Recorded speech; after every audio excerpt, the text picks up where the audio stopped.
students, today we are going to start new unit 1B, that is self-management skills. The session 1 is stress and its effects. In this session we will study about the stress and its effects. Okay students, please open your book and listen my lecture very sincerely. I will explain the complicated terms. Okay, I will read the paragraph and explain the terms.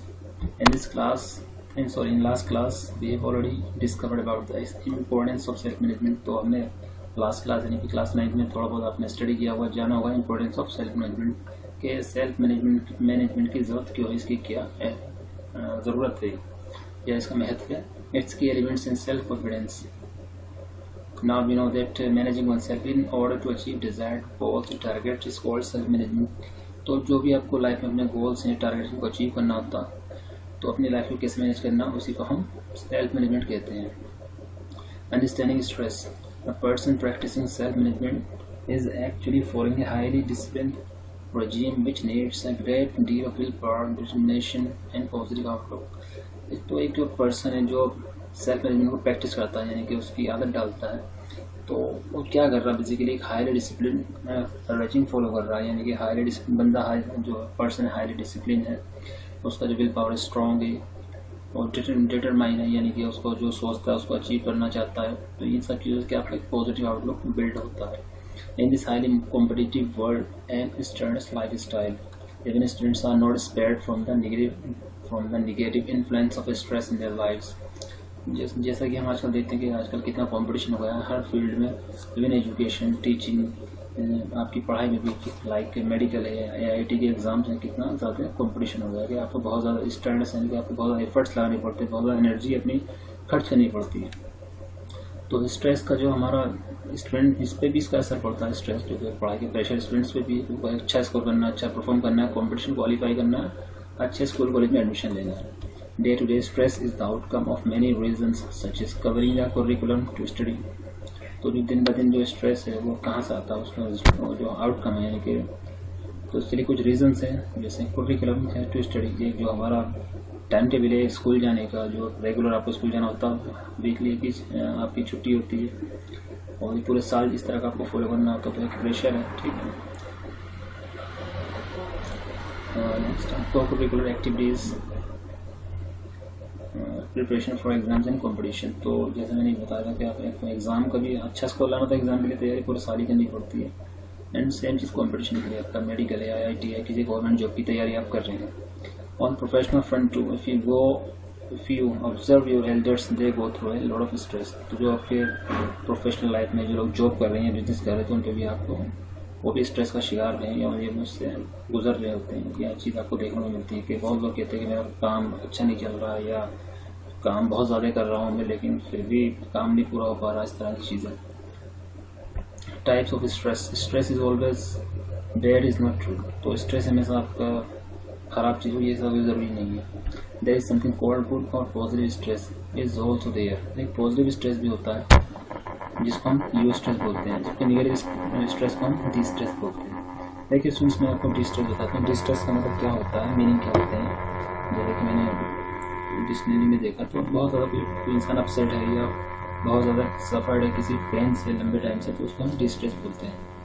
Response to stress differs from person to person.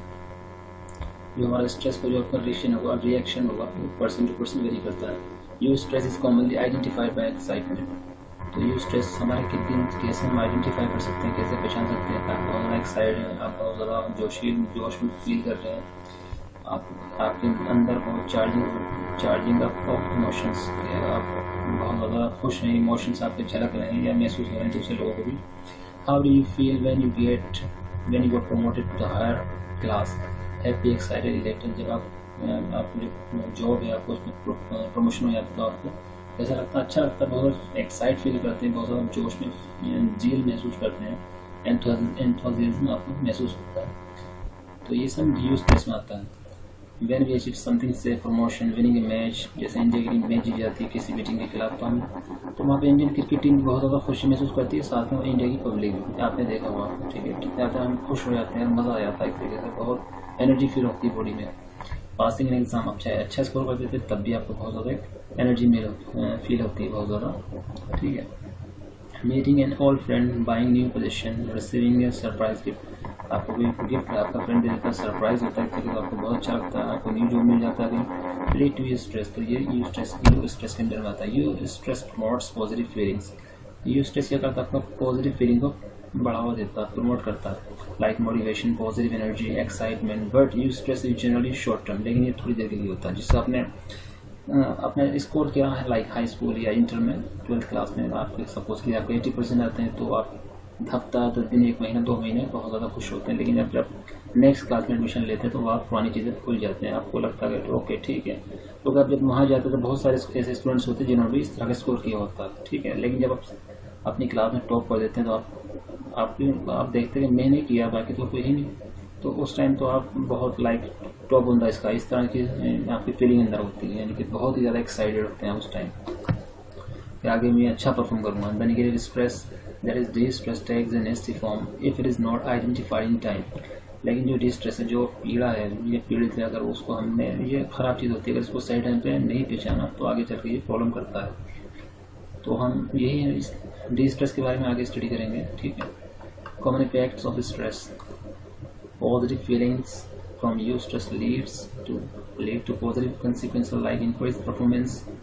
तो हमारा positive feeling जो eustress है उससे क्या हमारी positive feelings आती है, तो रिजल्ट भी आपके पॉजिटिव आते हैं। लाइक आप अपनी जॉब में अच्छा परफॉर्म करते हैं, आप स्टूडेंट हैं तो स्टूडेंट में भी आप अच्छा परफॉर्म करते हैं, अच्छा मार्क्स लाते हो, अच्छा स्कोर करते हो। And good focus in the task at hand, जो आपको काम दिया था उस पर आपका फोकस अच्छा रहता है, आपको समझ में आ रहा होता है क्या हो रहा है। Feeling rejuvenated, eagerness to do better, आपके अंदर एक उत्सुकता होती है कि आपको अच्छा परफॉर्म करना, अच्छा स्कोर लाना, लाइक दैट।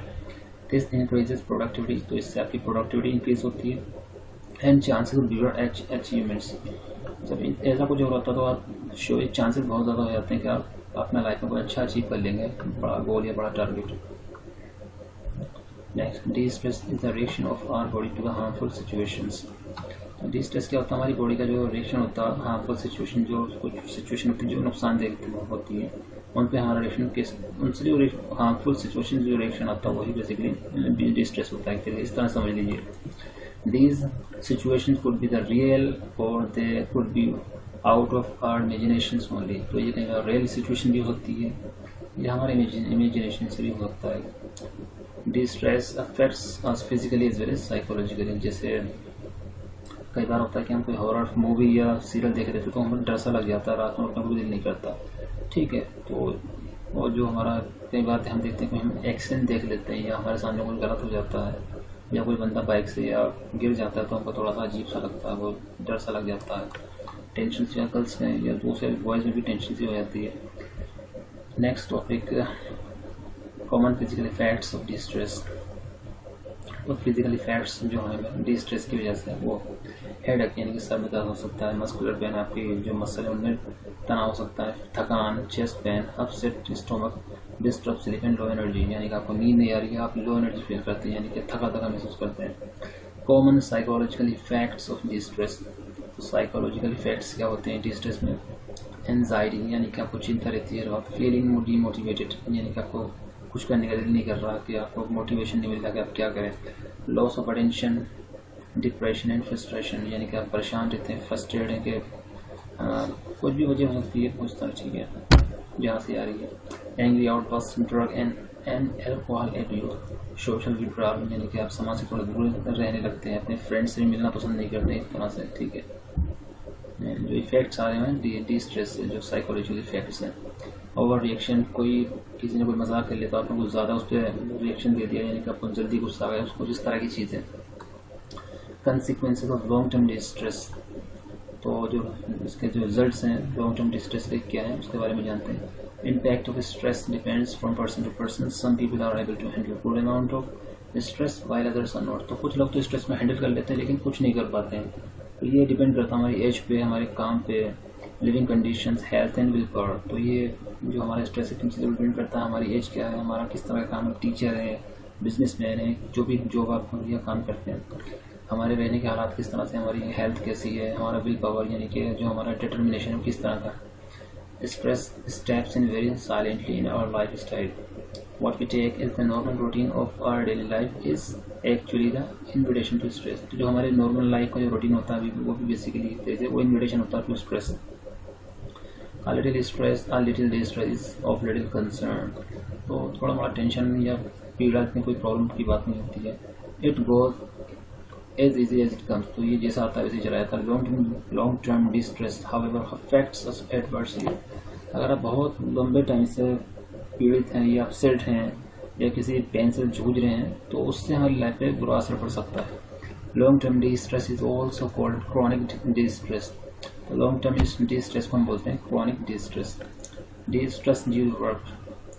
तो काम या आपके जॉब की वजह से जो प्रोफेशन से आप जुड़े हैं उसकी वजह से डिस्ट्रेस क्या होता है उसके बारे में जानते हैं. The kind of profession you are in determines the amount of stress you experience.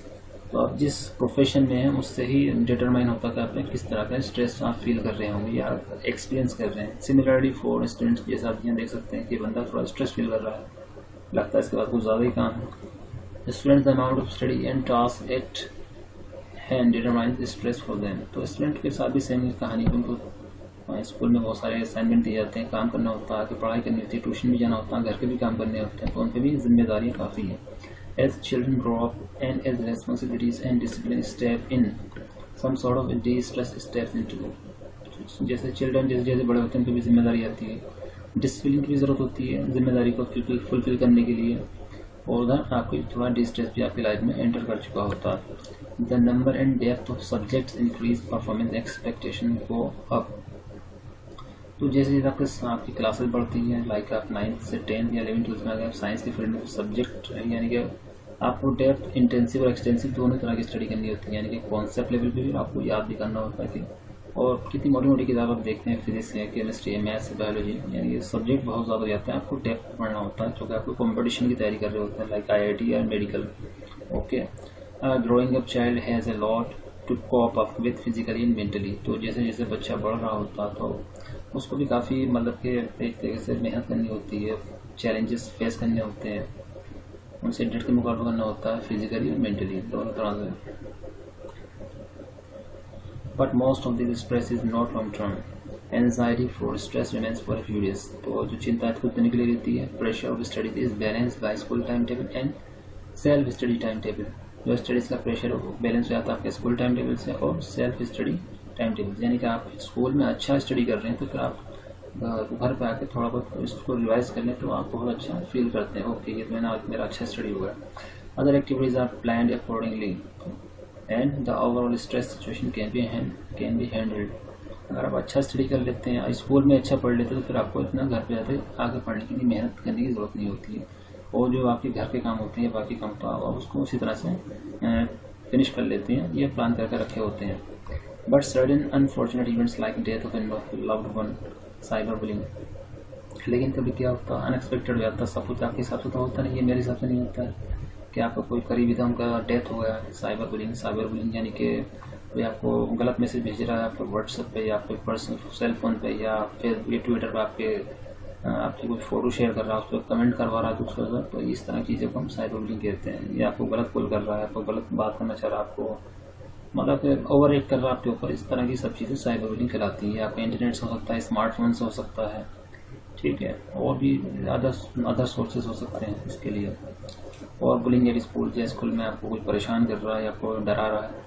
Ragging in hostels, accident, fatal disease, emotional distress sometimes cause long term distress. तो जो हमारा इमोशनल डिस्ट्रेस है, जो कुछ लोग इमोशनल पीड़ित होते हैं तो उनको क्या होता है, अगर वो लंबे टाइम तक रहें तो बहुत प्रॉब्लम होती है. अगर बच्चे की बात करें, चाइल्ड की, तो उसके दिमागी और जिस्मानी दोनों पर असर पड़ने लगता है हेल्थ पे. फॉर प्रोफेशनल्स, जो लोग जॉब में हैं या बिजनेस में, उनकी बात की जा रही है. Stress goes hand in hand. Some common reason for work related distress are. तो अगर आप जो जॉब कर रहे हैं या फील्ड में बिजनेस करते हैं, जिस काम में आप हैं, तो वहाँ जो कुछ जो रीजन्स हैं उसके लिए क्या है. जैसे हम जॉब में होते हैं तो वहाँ हाई परफॉर्मेंस की एक्सपेक्टेशन होती है हमारी टीम को या हमारी कंपनी को. क्लोजर डेडलाइंस, जो हमको जॉब टास्क दिया होता है या वो काम दिया होता है उसको हमको टाइम पे करके देना होता है. तो इन सब चीज़ों से क्या होता है जब आपको डेडलाइन फुलफिल करनी होती है, यानी कि ये काम आपको विद इन ए वीक या इस डेट पे फिनिश करना, तो कई बार हमको जॉब की इनसिक्योरिटी फील होने लगती है। अगर आपने नहीं किया तो हो सकता है आपको जॉब से हटा दें। इंटरनल टीम कॉन्फ्लिक्ट्स, कि आपकी टीम के मेंबर आपकी हेल्प नहीं कर रहे हैं या फिर आपसे कोऑपरेट नहीं कर रहे हैं।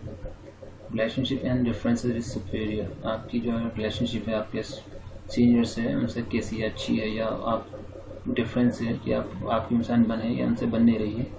Travel conditions, lack of competency in doing the job at hand, यानी कि आप अपना काम में कॉम्पिटेंसी नहीं दिखा पा रहे हैं, अपना काम टाइम से पूरा नहीं करके दे पा रहे हैं। सैलरी लेट मिल रही है, सैलरी टाइम से नहीं मिल रही जैसे आजकल पैंडेमिक में हो गया, कोरोना में के स्कूल्स बंद है, टीचर्स को सैलरी नहीं मिल रही, तो टीचर्स भी कहीं ना कहीं एक डिस्ट्रेस फील करते हैं काफ़ी ज़्यादा। Nature of job like touring, longer और ओड आवर्स, तो कुछ लोग लंबे लंबे सफ़र करते हैं, लाइक लॉन्ग जर्नी पे हैं, जैसे लाइक ट्रक ड्राइवर वगैरह होते हैं, तो ये उन पर भी काफ़ी डिस्ट्रेस होता है। Concerns related to job satisfaction, stress for working mothers is more, जो माता जिनको हम अम्मी या मम्मी बोलती हैं उन पर भी एक अच्छा स्ट्रेस होता है, वो फील करते हैं।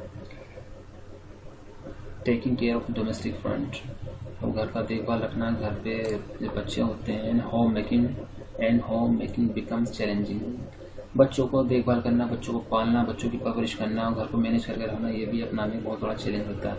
Balancing relations, friends and work causes a great deal of stress, तो फैमिली फ्रेंड्स हो सकते हैं, आपके रिश्तेदार वगैरह हो सकते हैं, इन सबसे आपको मतलब मैनेज करना है अपने रिलेशनशिप में, ये भी अच्छा खासा स्ट्रेस पैदा करता है। ये सब एक काम को हैंडल करना भी थोड़ा बड़ी बात होती है, सब एक स्ट्रेस की वजह भी बनते हैं, कभी कभी ये बन जाते हैं। That does not mean that there is no distress caused to the women who do not work outside, तो ऐसा नहीं है। जो औरतें घर से बाहर काम करती हैं उन पर कोई घर से बाहर काम नहीं करती तो उन पर स्ट्रेस नहीं होता है, इसको सोचना बिल्कुल गलत है, उन पर भी अच्छा खासा काम होता है उस पर। जैसे आगे बताएं, daily domestic course demanded lot of physical stamina, जो औरतें घर में काम करती हैं, हाउस वाइफ हैं या जो दूसरों के घरों में काम करने जाती है, लाइक नौकरानी, जो भी आप कहें मेड वगैरह होती हैं, उन पर भी अच्छा खासा काम करने के लिए फिजिकल स्टेमिना चाहिए होता है। इंटर्नल डिस्ट्रेस, एंजाइटी, चिंता जिसको बोलते हैं। Fear of impending disaster such is huge financial loss like bankruptcy, किसी ने सपोज की लोन लिया होता लेकिन उसमें चुका नहीं पा रहा तो वो अपना कोई बैंकरप्ट हो गया, दिवालिया हो गया, या आपको बिजनेस में बहुत ज़्यादा लॉस हो गया, तो ये सब चिंता का वजह बनती है। Repeated and overflowing thoughts of worry and concern, तो कई बार वो सब चीज़ आपके दिमाग में चलने लगती है कि मैं ऐसा कर लेता वैसा कर लेता तो मेरा काम चलता रहता, मेरा बिजनेस में लॉस नहीं होता, मेरा नुकसान नहीं होता, मेरा बिजनेस नहीं डूबता।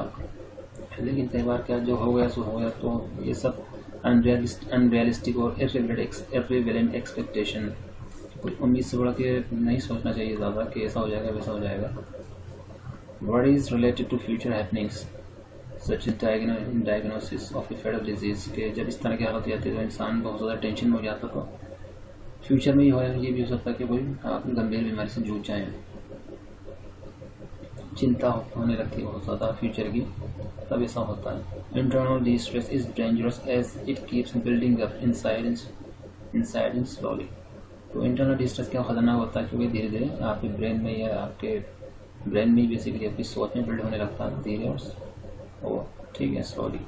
It take the form sort of habit, एक तरह से आदत हो जाती है आपको टेंशन लेने की या आपको बहुत ज़्यादा परेशान रहने की। If not taken care of timely it goes beyond control and leads to physical conditions like head heart attack, तो अब इस पर ध्यान नहीं दिया गया तो कुछ टाइम बाद क्या होता है, आपको सर में दर्द रहना या फिर दिल की बीमारी हो जाना, नींद में चलने की बीमारी, इंसोम्निया इसको बोलते हैं।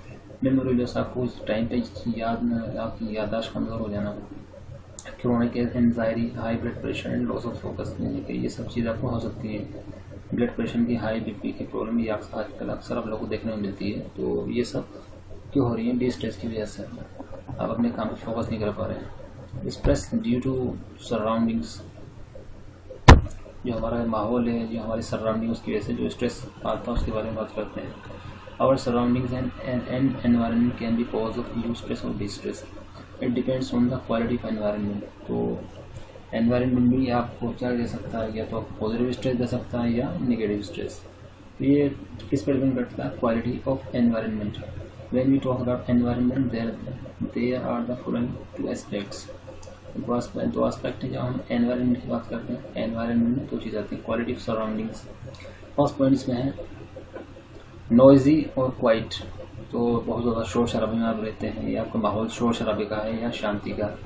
Whether you stay in A noisy place like market, main road etcetera not. जैसा आपने पढ़ा, जैसे मैंने आप रीड किया, आपको समझ में आ रहा होगा।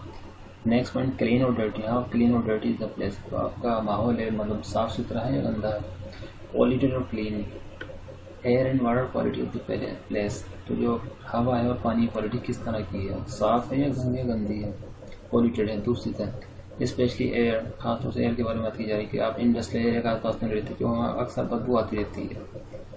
नेक्स्ट पॉइंट क्राउडेड और ऑर्गेनाइज्ड। तो आप बहुत ज़्यादा भीड़, क्राउडेड तो नहीं है, बहुत ज़्यादा भीड़ भाड़ तो नहीं, जैसा अक्सर मार्केट में देखने को मिलता है, बहुत ज़्यादा भीड़ होती है। Whether you live in a well organize colony of houses or not. जो आपकी कॉलोनी है, जैसे कॉलोनी में क्या होता है, बहुत सारे हाउस होते हैं, एक मेंटेन मतलब बहुत अच्छा स्ट्रक्चर में होते हैं, उस तरह का माहौल है, या बहुत ज़्यादा मतलब शोर शराबे वाली जगह पे हम जहाँ भीड़ भाड़ रहती है, मार्केट के एरिया में suppose. Quality of life, food, water, electricity and other amenities. जो बेसिक लाभ, देखिए क्वालिटी ऑफ लाइफ में क्या आता है, बेसिक्स ऑफ लाइफ, यानी कि आपको अच्छा खाना खाते हो, अच्छा पानी हो साफ़ सुथरा, और आपके पास इलेक्ट्रिसिटी अवेलेबल हो ज़्यादा से ज़्यादा। अगर इलेक्ट्रिसिटी कट भी जाए तो आपके पास इन्वर्टर है या जनरेटर है उसकी कमी को फुलफिल करने के लिए। दूसरी फैसिलिटीज़ हैं, और जैसे आपका फाइनेंशियल सपोर्ट है या नहीं है, अगर कोई इमरजेंसी आ जाए तो। वर्क एंड लिविंग कंडीशंस, ठीक है, इसमें जानते हैं क्वाइट और डिस्ट्रैक्शंस। जो वर्क अमंग डिस्ट्रैक्शंस और अनएक्सपेक्टेडली प्लेस्ड सीट। तो जो आपका काम करने की जगह है वो बहुत ज़्यादा शोर शराबे वाली तो नहीं, जहाँ आपका ध्यान बढ़ता है इधर उधर, या एक शांत जगह है। Next point congested work place और स्पेशियस और एर्गोनॉमिकली डिज़ाइन। तो आप जो वर्किंग प्लेस है किस तरह का है, बहुत ज़्यादा क्राउडेड है या स्पेस है, जैसे कि ऑफिस में क्या है, ऑफिस की जॉब होती है तो सब कुछ एक केबिन होता है या ठीक ठाक बैठने की जगह होती है। लेकिन जो लोग थोड़ा सा इस तरह का काम करते हैं, लाइक जैसे फड़ वगैरह लगाते हैं, जैसे बाजार वगैरह में जो मतलब जिनका कोई दुकान नहीं होता, खाली सड़क पे अपना काम लेके बैठ जाते हैं, जैसे सब्जी वगैरह है, तो वहाँ पे काम करने में काफ़ी प्रॉब्लम होती है। जो लोग बाईपासर होते हैं, जो सड़क से गुजरते हैं, उनको भी दिक्कत होती है। Next point interaction and relationship with people, coworkers, family members, neighbours. तो ये तो ईजी है। Next point टायर्डी शेबी। टायर्डी का मतलब क्या होता है, इसमें साफ़ सुथरा, और शेबी के यानी कि बुरी हालत में। तो आपको प्लेस किस तरह का है, साफ़ सुथरा है या बुरी हालत में है। Stress lead to sudden need of survival in sudden cases disaster, like disaster strike suddenly. तो कभी कभी क्या होता है, कुछ आपदा हो जाती है, डिसास्टर यानी कि कुछ लाइक जैसा आगे बताया इन्होंने कि कोई आपने एक्सीडेंट देख लिया या अर्थक्वेक आ गया आपकी सिटी में या आपके आसपास जहाँ पे रहते हैं, और एनी लाइफ थ्रेटनिंग सिचुएशन, जहाँ आप लाइफ थ्रेटनिंग यानी कि आपको आपकी ज़िंदगी आपके खतरे में एक तरीके से। In such emergency situation our nervous system instantly kicks into action. जब आपके सामने, सपोज कीजिए एग्जाम्पल लेकर समझाता हूँ आपको, आप रोड क्रॉस कर रहे थे, रोड या आप किसी सड़क पे जा रहे हैं, तो अचानक से आपके सामने बाइक आ जाती है, तो आपको अचानक से धक्का लग जाता है। तो इसमें इस एग्जाम्पल की हेल्प से मैं समझाने की कोशिश करता हूँ कि आपको जो नर्वस सिस्टम है वो बहुत तेज़ी एक्शन लेता है। तो इसमें क्या होता है, ऑटोनोमस फाइट यानी कि आप उसको फेस करेंगे कि ठीक है, अपने आपको ठीक है, मेरे को फेस करना, फाइट हो गई, या आप बचाव करना चाहेंगे, और फ्रीज यानी कि आप सरेंडर कर देंगे। वन बाय वन जानते हैं। One part of our autonomic nervous system, sympathetic nervous system takes control of fight और flight response by activating the release of a hormone epinephrine. ठीक है, तो जब जैसे मैंने एग्जांपल दिया अभी कि जब आप रोड क्रॉस कर रहे थे, अचानक से सडनली आप स्मार्टफोन यूज़ कर रहे हो या आप दिमाग आपका कहीं और हो और आप देख नहीं पाए, अचानक से आपके सामने बाइक गुजर जाती है, तो आपका रिएक्शन क्या होता है, तो उसके बारे में जानते हैं।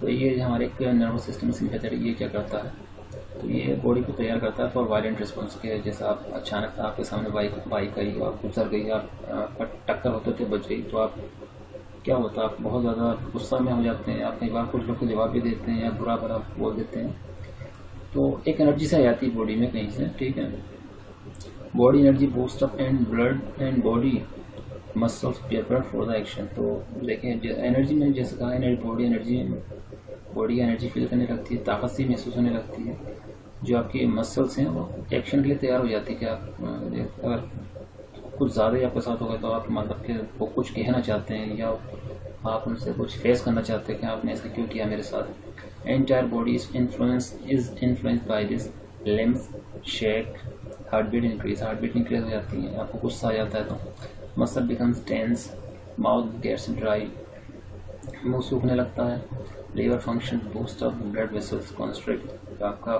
खून है बहुत तेजी से फ्लो होने लगता है आपकी वेसल में, eye pupils dilate and reflex become sharp, जो आंखों की पुतलियाँ वो बढ़ जाती हैं और आपका जो विजन है, जो आपके फोकस है वो उस सिचुएशन पे लग जाता है या उस जगह लग जाता है। जैसे मैंने बताया कि आपके सामने कोई अचानक बाइक गुजरी तो आपका पूरा फोकस उस बंदे पे या उस पर्सन पे लग जाता है कि इसने ऐसा मेरे साथ क्यों किया।